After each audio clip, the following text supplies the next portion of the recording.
In this section, we will discuss about secure architecture where we have control plane versus data plane. Okay. So in the top level, we have the control plane. That is the first step, and then this control plane controls the data plane. So a control plane has mainly four steps, like having a identity provider, first one, and then a policy engine, data catalog, and then key management.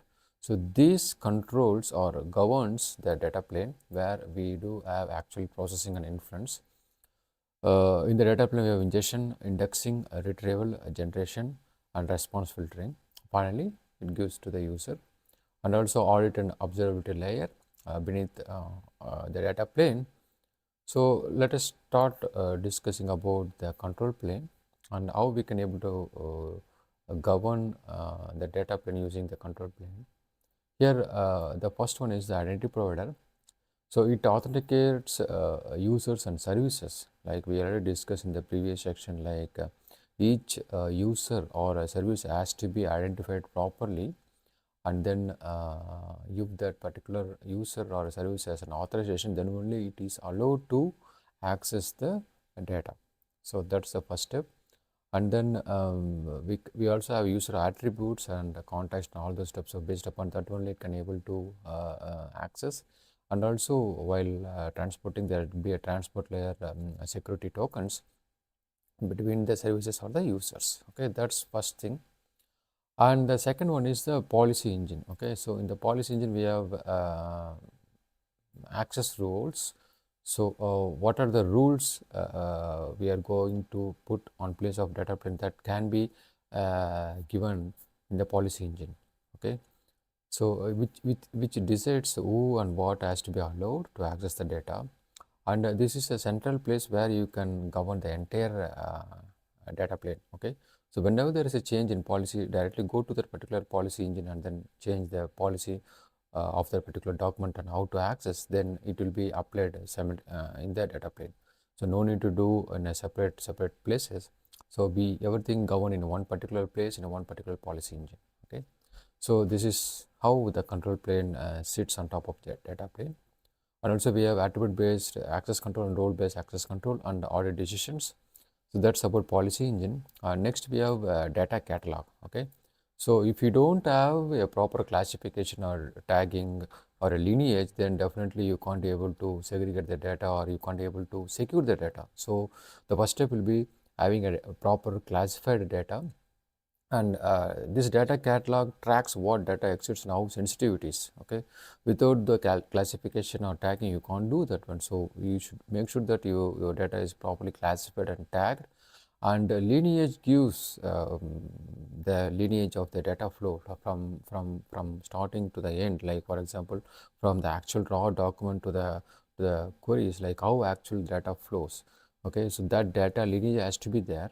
So those all things are common in a data catalog step. And then finally we have key management. So the key management is about managing the encryption keys, which will be placed in a secured vault where even if the key was requested, only the identity has to access the secured vault, and from there only it can able to retrieve the keys. There is no plain key sitting anywhere. So all those things are managed in a key management step where we have encrypted keys placed in a secured vault and per tenant keys. We already discussed why we need per tenant keys. Okay, so these are all done in key management. So we discussed about identity provider, policy engine, data catalog, and key management. We discussed about control plane. So next we move on to the data plane. So where the actual processing and inference takes place. Okay, so there are 6 stages here. Okay, starting from ingestion. So in ingestion we have like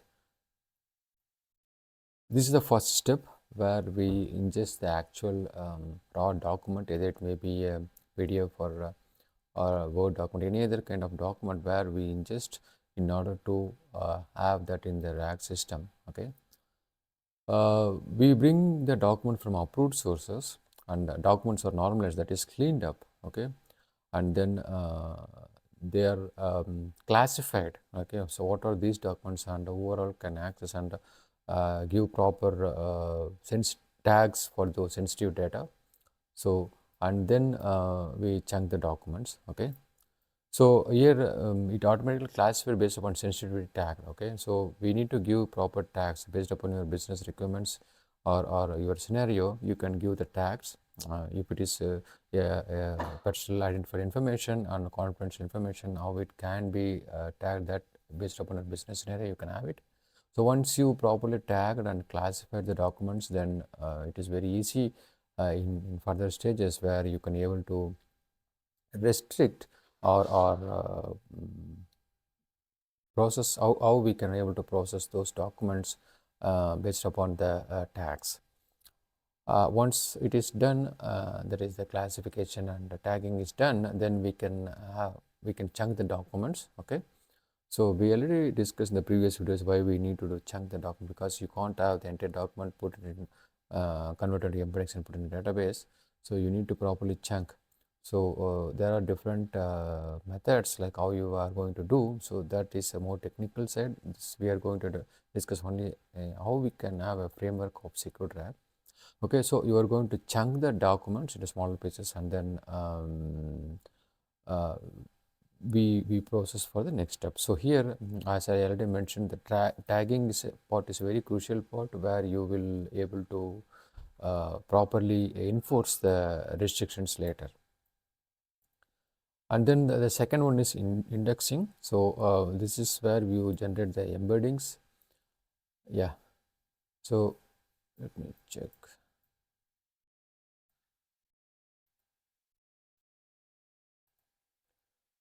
So after ingestion, we need to do indexing. Okay, so here this is where we create embeddings or we searchable representation of the actual document. Okay, so we generate embeddings, and then that is stored in a vector database. So this is a crucial step in retrieval augmented generation. So even after generating the embeddings, we need to encrypt the data which is sitting in the vectors database, preserve metadata and tags, and we use per tenant encryption keys. So here for each tenant, if we have a separate database, and then that tenant database has to be encrypted based upon the tenant encryption keys. So that's how we segregate the tenants and their resources. That's the second step, which is we generate indexing, and the third one is retrieval. Okay, so here the zero trust kicks in. So when a user asks a question, the system verifies who they are, that identify it, to verify the identity and authorization as well. The policy engine checks what they can see. Okay, so we already defined everything based upon per document and who and which entity are able to access those particular document. The search runs with the filters applied. Okay, so and then only allowed documents are returned from the database. So notice the policy check occurs before the search, not after. Okay, so here the policy filter will be there, and after that filter only it goes to the vector search, and then get the documents which are allowed to that particular user to see. Okay, so this prevents unauthorized data from even entering into AI's context. Okay, so this is one of the main step, that is the retrieval step, where we enforce or the zero trust really kicks in. And the final one is the generation. Okay, so generation of the answer. So the user asks the question, and the related documents which the user can able to see, those only those document context has been fetched, and along with the prompt it is sent to the LLM for generation. Okay, so usually it is good to have a private LLM inference endpoint, so not like public. If it is a business sensitive domain, like where you should not even want to use the public LLMs, you can go with your own infrastructure hosted LLM inference endpoint. which resides in your own infrastructure and within your own network. And so all those things are fed to that particular inference endpoint. And system prompts the enforced behavior, like how the LLM has to behave. And then no training mode is enabled, even though it is your private LLM, still there is no training mode is enabled, and it should only purely used for a generation of answers.